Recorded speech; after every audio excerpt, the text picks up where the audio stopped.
మన దగ్గర కొంతమంది ఉన్నారు, వారితో మాట్లాడే ప్రయత్నం చేద్దాం. అసలు వీళ్ళ డిమాండ్లు ఏంటి, వీళ్ళు ఎందుకొరకు ఇక్కడ ఇంత భారీగా ధర్నా చేపడుతున్నారు అని చెప్పేసి. అన్న నమస్తే అన్న. నా పేరు రాజారాం అండి. నేను గోరక్ష రాష్ట్ర కో-కన్వీనర్గా మాట్లాడుతున్నాను. ఏదైతే ఆవును జాతీయ ప్రాణిగా గుర్తించాలి ప్రభుత్వం. అదేవిధంగా ఈ ప్రభుత్వము 10 ఎకరాలలో ప్రతి జిల్లాకు 10 ఎకరాలలో గోశాలలు నిర్మించాలి ప్రభుత్వం సొంతంగా. ఈ ప్రభుత్వమే గోవులను కాపాడే వ్యవస్థ తీసుకోవాలి. ఏదైతే ఈ ప్రభుత్వము ఈ మధ్యనే చెక్ పోస్టులు పెట్టిందో ఆ చెక్ పోస్టులలో నామమాత్రాన చెక్ పోస్టులు పెట్టి ఆ చెక్ పోస్టులలో భారీ బందోబస్తు లేకుండా వీళ్ళే వేలాది గోలను పోలీసుల దగ్గరుండి మన వధశాలకు పంపుతున్నారు. ఈ చెక్ పోస్టులు ఉండగా తెలంగాణలో ప్రతి జిల్లాలో అన్ని చెక్ పోస్టులు ఉండగా వేలాది గోవులు భాగ్యనగర్లో ఎలా వస్తున్నాయని చెప్పి మేము ప్రశ్నిస్తున్నాము. ఖచ్చితంగా ఈ గోవులను కాపాడకపోతే పెద్ద ఎత్తున హిందూ సమాజాన్ని ఐక్యమత్యంగా తీసుకొచ్చి ఈ యొక్క హిందూ సమాజాన్ని ముందుకు నడిపించి మేము గోరక్షణలో దిగితే ఎట్లుంటుందో చూపిస్తాము. అదేవిధంగా మేమేం పోలీసులకు విన్నపిస్తున్నామంటే ప్రతి ఒక్క చెక్ పోస్ట్లో కూడా నాణ్యత లేకుండా చెక్ పోస్టు అధికారులు పెడుతున్నారు. కాబట్టి ప్రతి చెక్ పోస్ట్లో మా వాలంటీర్లకు మేము ఖర్చులకు డబ్బులు ఇచ్చి మేము పెట్టుకుంటాము. మా వాలంటీర్లకు తగిన ఐడి కార్డులు ఇచ్చి మీ ప్రతి చెక్ పోస్ట్లో బజరంగ్ దళ్ కార్యకర్తలను వాలంటీర్గా పెట్టాలని చెప్పి ప్రభుత్వాన్ని డిమాండ్ చేస్తున్నాము. చెక్ పోస్టుల ద్వారానే ఏది చెకింగ్ కాకుండానే ఆవులు వధశాలకు వెళ్తున్నాయి, భాగ్యనగర్కు వెళ్తున్నాయి. ఇక్కడ కళ్యాణ్ బిర్యానీ సెంటర్లు ఈ ఆవులు లేకుండానే పశువులు లేకుండానే జరుగుతున్నాయా అని చెప్పి మేము ప్రశ్నిస్తున్నాము. ఖచ్చితంగా మీరు ఈ యొక్క పటిష్టమైన బందోబస్తు లేకుండా చేస్తే మాత్రము హిందూ సమాజాన్ని ఐక్యతను తీసుకొని మేము ఉద్యమిస్తామని చెప్పి తెలియజేస్తా ఉన్నాము. జై శ్రీరామ్. గోరక్ష చట్టాలు అమలు అవ్వకపోతే ప్రభుత్వంపై ఒత్తిడి తెచ్చేందుకు మీ సమితి ఎలాంటి కార్యాచరణలు చేపడుతుంది? ఈ యొక్క గో చట్టాలు అమలు కాకపోతే దేశవ్యాప్తంగా కూడా ఈ దేశంలోనే కాకుండా మిగతా దేశాలలో కూడా విశ్వ హిందూ పరిషత్ విస్తరించి ఉంది.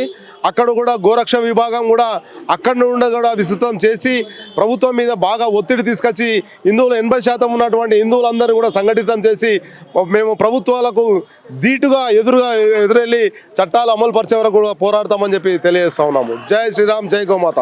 అన్న, ముఖ్యంగా చూసుకుంటే అసలు భాగ్యనగరంలో ఎక్కడ చూసుకున్నా ఈ కళ్యాణి పేరుతో ఎక్కువగా గోమాతలను చంపి తినడం లాంటివి కూడా చేస్తూ ఉన్నారు. సో ఏంటంటే ఇప్పుడు అన్నగారు చెప్పినట్టుగా మేము చంపట్లేదు, ఏం చేయట్లేదు, అది ఇది అంటున్నారు. కానీ మరి ఇలాంటివన్నీ ఎలా పుట్టుకొస్తున్నాయి? ఈ రెస్టారెంట్లు, కళ్యాణి రెస్టారెంట్లన్నీ ఎలా పుట్టుకొస్తున్నాయి? అండ్ ముఖ్యంగా ఇక్కడ చూసుకుంటే ఇప్పుడు పెద్ద ధర్నా చేపడతా ఉన్నారు కాబట్టి మీ డిమాండ్లు అన్నీ ఒకసారి మాకు.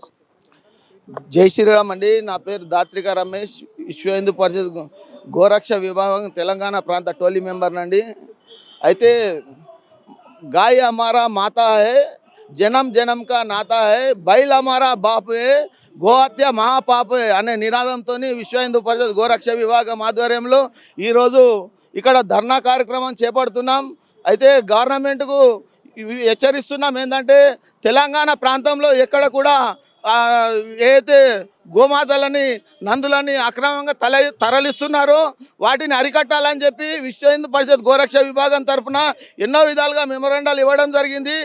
గవర్నమెంట్కి ఎన్నో రకాలుగా చెప్పాము. చెక్ పోస్టులను ఏర్పాటు చేశారు. చెక్ పోస్టులను ఏర్పాటు చేసిన తర్వాత కూడా అక్కడ కూడా ఎవరు కూడా సరిగా వాటిని ఆపడం లేదు. ఏదైతే మా గోరక్షకులు ఎవరైతే ఆపి చెప్తున్నారో చెప్పిన తర్వాత కూడా గోరక్షల మీద కూడా కేసులు పెట్టే ప్రయత్నం చేస్తున్నారు. ఇబ్బందికరంగా మాకేదైతే భయభ్రాంతులకు గురి చేయాలని చెప్పి వాళ్ళ ఉద్దేశంతో, కానీ ఏదైతే గోరక్షకు భయభ్రాంతులకు గురి చేయాలన్న మీ ఆలోచన ఏదైతే ఉందో దాన్ని మీ దగ్గరే పెట్టుకోండి. ఏదైతే మా తల్లి గోమాత మా తల్లి అని అనుకున్నామో తల్లిని కాపాడేందుకు కొడుకు ఎటువంటి సమస్యనైనా ఎదుర్కోవడానికి దేనికి కూడా భయపడకుండా ముంగడికి వస్తారు. ఇప్పటికి కూడా మేము చెప్తున్నాం, 1977 యాక్ట్ ప్రకారం దేశంలో గో చట్టాలు ఏవైతే ఉన్నాయో వాటిని కఠినంగా అమలు చేయాలని చెప్పి మేము తెలియజేస్తున్నాం. ఎందుకంటే మీరు వారు ఏదైతే తరలిస్తున్నారో వాటి ఏదైతే పెట్రోల్ వెహికల్స్లో తరలించాలా, కుక్కి హింసాత్మకంగా తరలిస్తున్నారు. మరి మేము ఏదైతే పట్టుకుంటున్నామో పట్టుకున్న తర్వాత కూడా నందులను కూడా 14 సంవత్సరాలు దాటిన నందులని పంపించాలా. 14 సంవత్సరాలు దాటాలా. అది డాక్టర్ కూడా సర్టిఫైడ్ చేయాలా. ఏమని సర్టిఫైడ్ అంటే అది కోత ఏదైతే మనకు విత్తనానికి కానీ వ్యవసాయం కానీ పనికిరాదని ఏదైతే డాక్టర్ సర్టిఫైడ్ చేయాలో దానికి ఇబ్బంది కలగకుండా వాటరు అదేవిధంగా గడ్డి సమకూరుస్తూ అదేవిధంగా ఒక డాక్టర్ పర్యవేక్షణలో దాన్ని తీసుకోవాలి. ఇవన్నీ అమలు చేయకుండా ఒక వర్గానికి వతస్తు పలుకుతూ ఈ గవర్నమెంట్ గవర్నమెంట్ అదేవిధంగా ఇక్కడ ఉన్న తెలంగాణ పోలీసు వ్యవస్థ మొత్తం ఒక వర్గానికి కొమ్ము కాస్తూ వారికి పూర్తిగా సపోర్ట్ చేస్తూ హిందూ సమాజానికి భయభ్రాంతులను గురి చేసే ప్రయత్నం చేస్తే హిందూ సమాజము శక్తి ఏందో ఒకసారి తెలంగాణలో చూపిస్తాం. అదేవిధంగా మీ అందరికీ దిమ్మ తిరిగే విధంగా మా శక్తి ఏందో కూడా ప్రదర్శిస్తాం. ఇప్పటికి కూడా హెచ్చరిస్తున్నాం. ఏదైతే చట్టాలు ఉన్నాయో చట్టాలను పూర్తిగా అమలు చేయండి. అమలు చేయని పక్షంలో ఆ చట్టాలను మీరు అమలు చేయకపోతే చట్టాన్ని చేతిలో తీసుకోలేనా కూడా ఈ గోరక్షకులు ఏ విధంగా వారికి బుద్ధి చెప్తారో అనేది కూడా రానున్న కాలంలో మీరు రుచి చూస్తారని చెప్పి ఈ గవర్నమెంట్కి మేము హెచ్చరిస్తున్నాం. జై శ్రీరామ్. చెప్పండి. అయితే ఇప్పుడు చాలామంది కూడా మన హిందువుల్లోనే అక్రమంగా తరలిస్తూ ఉన్నారు. అంటే మన వాళ్ళకి మనలోనే ఒక యూనిటీ లేదు, చైతన్యపరిచే వాళ్ళు లేరు, మన గోవుల గురించి చెప్పేటోళ్ళు లేరు అంటారు కదా, చెప్పేటోళ్ళు లేకపోతే చెడిపోయినట్టుగా అలానే కనిపిస్తూ ఉంది. సో మన వాళ్ళకి చైతన్యపరచాలి అంటే ఏం చెప్తారు?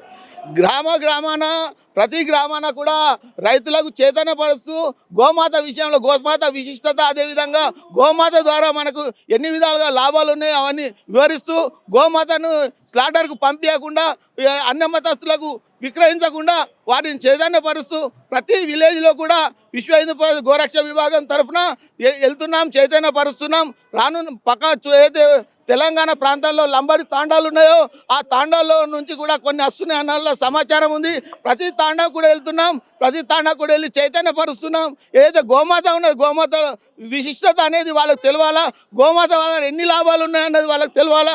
తెలిసిన తర్వాత ఆ మాతని విక్రయించకుండా మీ దగ్గరనే ఉంచుకుంటే ఎంత లాభం ఉంటుంది, మీరు అమ్మడంతో ఎంత వస్తున్నది మీకు, అది మీ దగ్గర ఉంచుకుంటే గోమయంతో గోమూత్రంతో గోపాలతో అదేవిధంగా పెరుగుతో దానివల్ల ఎన్ని లాభాలు వస్తున్నాయి, మీకు ఆరోగ్యకరంగా ఉంటున్నారు. మీరు ఏదైతే గోమాతని దగ్గరుండి మీరు సేవ చేస్తారో మీరు ఏ హాస్పిటల్కి వెళ్ళే అవసరం లేదు, ఏ మాత్ర తీసుకునే అవసరం లేదు, ఆరోగ్యకరంగా ఉంటారని చైతన్యపరుస్తూ గోమాత విశిష్టతను వాళ్ళకు వివరిస్తున్నాం. రానున్న కాలంలో అందరు కూడా చైతన్యవంతులై గోమాతల్ని దగ్గరుండి అదేవిధంగా ఎవరు కూడా బయటకు విక్రయించకుండా చూసే బాధ్యత మా భుజస్కంధాల మీద గోరక్షకుల మీద ఉన్నది. మేము ఆ కార్యక్రమాన్ని చేస్తున్నాం. బండ్లగూడ గోశాల నుంచి రామన్న వచ్చారు. రామన్నతో కూడా సరే మాట్లాడే ప్రయత్నం చేద్దాం. అన్న నమస్తే. అన్న నమస్తే అక్క. జై గోమాత. సో మీరు మంచిగా గోశాల రన్ చేస్తున్నారు కాబట్టి ముఖ్యంగా చాలామంది కూడా రన్ చేసేటోళ్ళకి దాని యొక్క విశిష్టత తెలియక పెంచుతూ ఉంటారు, అలానే అమ్ముతూ ఉంటారు. అలాంటి గొర్రెలకు మీరు ఏం చెప్తారు? గావో విశ్వస్వ మాతరం. ఆవు అని అంటే ఈ మన ధర్మమే కాదు, మొత్తం ఈ సృష్టికే తల్లి. ఇలాంటి గోమయ వసతే లక్ష్మి గోమూత్రే ధన్వంతరి.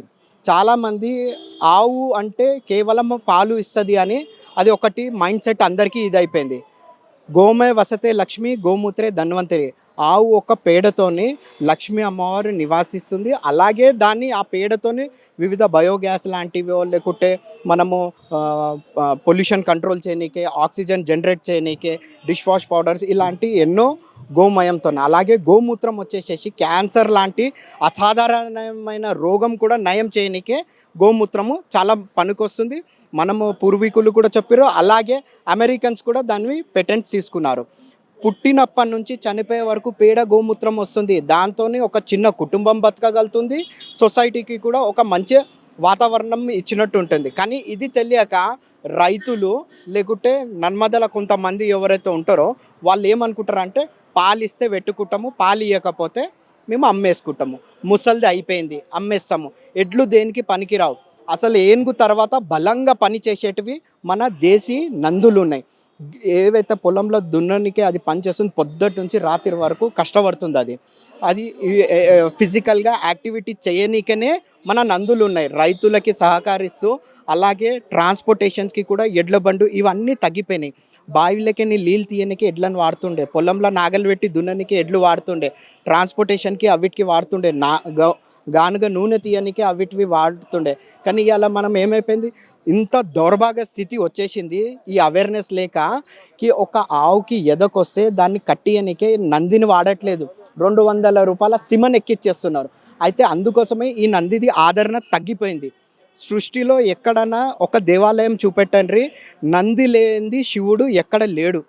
కానీ ఇవాళ మన 16 సంస్కారాలు ధర్మంలో 16 సంస్కారాలలో ఆవులతోని అది పూర్తవుతుంది. ఆవులు లేనిది ఆ గోమూత్రము, పేడ, ఈ పాలు వీటితోనే ఆ 16 సంస్కారాలు పూర్తి కావాలి. కానీ మన దౌర్భాగ్యం ఏమైపోయిందంటే మన ధర్మాన్ని కాపాడుకోనికే ఈ విధంగా రోడ్ల మీదకి రావాల్సి వస్తుంది, ధర్నాలు చేయాల్సి వస్తుంది. ప్రభుత్వాలని అయ్యా వీటిని కాపాడమని ప్రార్థించాల్సి వస్తుంది. సో ఒకవేళ ఇప్పుడు మీరు ఇక్కడ ధర్నా చేపడుతున్నారు కాబట్టి గోరక్ష చట్టం అమల్లోకి రాకపోతే ప్రభుత్వంపై ఎలాంటి ఒత్తిడి కార్యాచరణ చేపడతారు మీరు? 100% ప్రభుత్వం మీద ఒత్తిడి కేవలం ఈ బక్రీద్ సందర్భంగానే కాదు, ఉట్టప్పుడు కూడా మేము చేస్తుంటాం. అంటే ఆర్టీఐ లెటర్స్ రాస్తుంటామో, మళ్ళీ గవర్నమెంట్కి కూడా ఈ విధంగా ఏవైతే అవేర్నెస్ చేయాలనో రైతులకు కూడా చేస్తున్నాము, ఈ గవర్నమెంట్కి కూడా కోరుతున్నాము కి అయ్యా మన ధర్మం ఇది, మన దేశంలో మన ఆవులను, ఎడ్లను, గోవంశాన్ని మనం కాపాడకపోతే పాకిస్తాన్ వాడు వచ్చి కాపాడతాడా? అలాంటి ఇవి అవేర్నెస్తో పాటు ఉద్యమం కూడా ఇది కొనసాగుతుంది. ఎప్పటివరకు అయితే తెలంగాణలో cow slaughtering and animal preservation act 1977 ఉందో దాన్ని గట్టిగా అమలు చేయాలి. దానితో పాటు ఏవైతే అతి క్రూరంగా దాన్ని కట్టేసి తీసుకొని పోతారు, దానికి కూడా క్రూయల్టీ యానిమల్స్ యాక్ట్ ఉంది, 1960 ఉంది. అలాగే ఒక ట్రాన్స్పోర్టేషన్, ఒక యానిమల్ని ట్రాన్స్పోర్ట్ చేయడానికి రూల్స్ ఉంది, 1978. ఇవి మూడింటిని గట్టిగా అమలు చేస్తేనే ఈ గోవంశాన్ని మనం కాపాడుకోగలుగుతాము. ఇప్పుడు చాలామందికి ఏమవుతుంది, చెక్ పోస్ట్ల కాడ పోలీసు వాళ్ళు ఏం చేస్తున్నారు అది చూస్తుంది, కొంతమంది ఇలా ఆవులు లేవు ఎడ్లు ఉన్నాయని పంపిస్తున్నారు. కానీ ఆ ఎడ్లు కూడా పంపించొద్దు. ఎందుకనంటే వాళ్ళు ఏమంటారు, దీని దగ్గర పేపర్స్ ఉన్నాయి, వెటర్నరీ డాక్టరు ఒక పేపర్ ఇస్తారు, అది మా దగ్గర ప్రూఫ్ ఉంది అని చెప్తారు. కానీ అది ఒక రబ్బర్ స్టాంప్ వేసుకొని, 50 రూపాయలు రబ్బర్ స్టాంప్ వేసుకొని పోలీసు వాళ్ళకి దొంగతనంగా చూపెట్టుకుంటూ వెళ్ళిపోతున్నారు. ఒకవేళ గిన వెటర్నరీది ఒకటి ఉండడానికి మీ మాధ్యంగా మేము చెప్పాలి ఏమనుకుంటున్నామంటే, వెటర్నరీ సర్టిఫికేట్ ఎవరికి ఇస్తారు అని అంటే, ఒక రైతు దగ్గర ఒక ఎద్దు unfit for agriculture purpose, unfit for breeding purpose ఉంటే ఒక డాక్టర్ సర్టిఫై చేస్తాడు. ఎకనామికల్గా ఆ రైతుకి ఇబ్బంది అవుతుంది, అది లేవలేని కూసోలేని పరిస్థితి, పని చేయలేదు, అలాగే ఒక ఆవు సంతతి పెంచుకోనికే అది ముంగట పనికి రాదు అన్నట్టు ఒక సర్టిఫై ఉంటుంది. ఆ సర్టిఫై ఎవరు తీసుకోవాలి, పర్చేస్ ఎవరు చేయాలి, ఎవడైతే ఈ ఏళ్ళ మీద ఉన్నాయి లీగల్గా స్లాటర్ హౌస్ తెలంగాణలో, ఆ ఏళ్ళ మీద ఉన్న వారు వచ్చి దాన్ని పర్చేస్ చేయాలి. ఆ పర్చేస్ చేసి వాడు అక్కడ లోపలగా స్లాటర్ చేసుకోవచ్చు అని ఒక చిన్న క్లాజ్ ఉంది ఆ లోపటనే. కానీ దీన్ని దృష్టిలో పెట్టుకొని 50 రూపాయల రబ్బర్ స్టాంపు పోలీసు వాళ్ళకి చూపెట్టుకుంటాం, మా దగ్గర సర్టిఫికేట్స్ ఉన్నాయని లేత దూడలు చిన్నవి కూడా దాన్ని సాకు కింద చూసుకొని అది తీసుకొని వస్తారు. పోలీస్ డిపార్ట్మెంట్తో ప్రత్యేకంగా కోరేది ఏందని అంటే, ఒక కానిస్టేబుల్ కానీకేనే ఫిజికల్ యాక్టివిటీ చదువుకొని పాస్ అయ్యి కష్టపడి వస్తారు. అలాగే ఒక ఐపీఎస్ కావాలంటే ఇంకెంత కావాలి. మీరు దేశాన్ని అందరినీ కాపాడడానికే, చట్టాలను కాపాడడానికే మీరు ఐపీఎస్ ఆఫీసర్ అయ్యారు. స్పెషల్లీ డీజీపీ గారికి అలాగే సిటీ కమిషనర్ గారికి మేము కోరేది ఏందని అంటే, మీరు ఈ యాక్ట్స్ని గట్టిగా ఇంప్లిమెంట్ కానిస్టేబుల్ వరకు చేరాలి. అసలు ఈ రూల్స్ ఏంది, ఈ యాక్ట్స్ ఏంది అని. ఎందుకంటే చెక్ పోస్ట్ కాడికి వచ్చేసరికి జీరో అయిపోతుంది పోలీస్ డిపార్ట్మెంట్. కానిస్టేబుల్స్ ఆడ జీరో నాలెడ్జ్ ఉంటుంది, వాళ్ళు ఉట్టి ఇట్లా పైకని చూస్తారు. ఏ విధంగా అయితే దాన్ని అతి క్రూరంగా తీసుకొని పోతుర్రో దాన్ని ఆపట్లేదు. సో మేము పోలీస్ డిపార్ట్మెంట్ని స్పెషల్లీ అడుగుతున్నాం, సార్ ఒకవేళ మీరు ఈ చట్టాలని ఇంప్లిమెంట్ చేయలేరు అని అంటే ప్రజలకి పోలీస్ డిపార్ట్మెంట్ మీద ఆ నమ్మకం అనేది వెళ్ళిపోతుంది. ఎవ్వడు ఫ్యూచర్లో యాక్ట్స్ని, మన చట్టాన్ని కాపాడడానికే పోలీసులో ఎవ్వడైతే జాయిన్ కారు, అందరు పొలిటీషియన్లు అవుతారు. ఈ విధంగానే పొలిటీషియన్లు అయ్యి ఇష్టం ఉన్నట్టు దేశాన్ని దోచుకుంటారు. Mind Media, the voice of India.